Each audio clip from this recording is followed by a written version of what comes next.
Regardez ce qui se passe dans cette boulangerie. Vous présentez un billet de 10 francs et vous ne comprenez pas tout de suite ce que la vendeuse vous explique en allemand. Nur mit Karte zahlen bei uns, wir sind bargeldlos. Nur mit Karte. Nur mit Karte. Haben Sie Karte dabei? Ja. L'avertissement figurait pourtant noir sur blanc sur la porte d'entrée. Pas d'argent liquide. Ici, on paye digital, avec en prime l'impression d'être les seuls clients surpris. Je trouve normal de devoir payer par carte.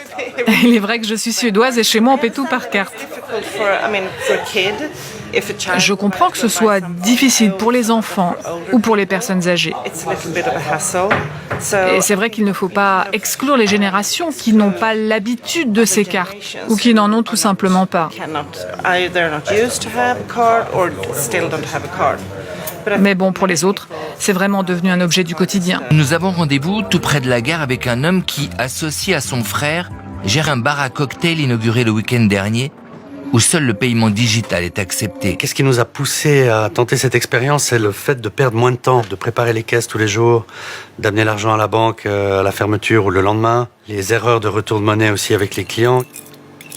Des raisons de sécurité aussi. En 15 ans, on s'est fait braquer quand même 2 fois le coffre. Je pense que ça va nous coûter quand même 2-3% du chiffre d'affaires global.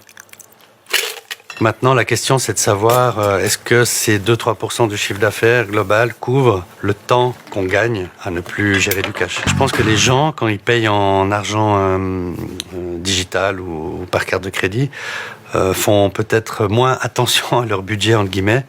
Je pense qu'ils vont peut-être même dépenser plus, en fait, en payant avec des cartes.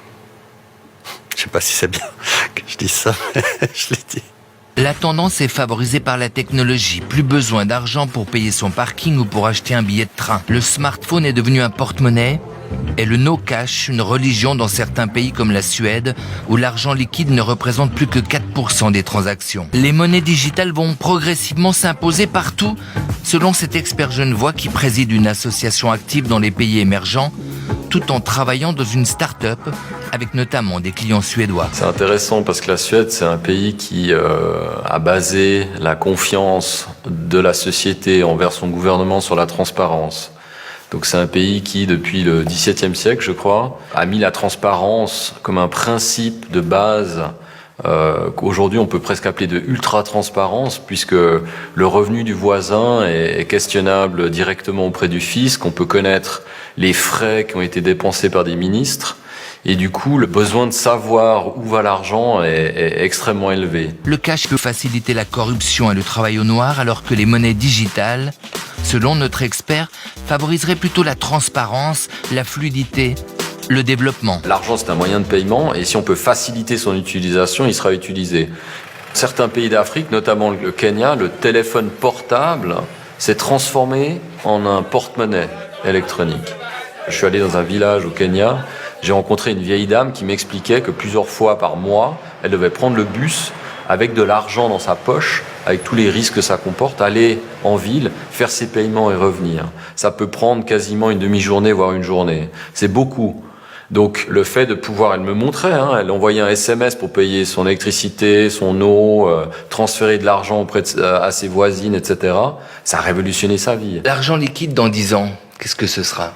Probablement, il n'existera quasiment plus, ou peut-être que sous les lits de certaines personnes plus âgées, pour qui la relation avec l'argent est encore importante. Mais ce qui est certain, c'est que déjà ma génération l'utilise quasiment plus, et celle de mes enfants, probablement, ne toucheront plus de l'argent physique.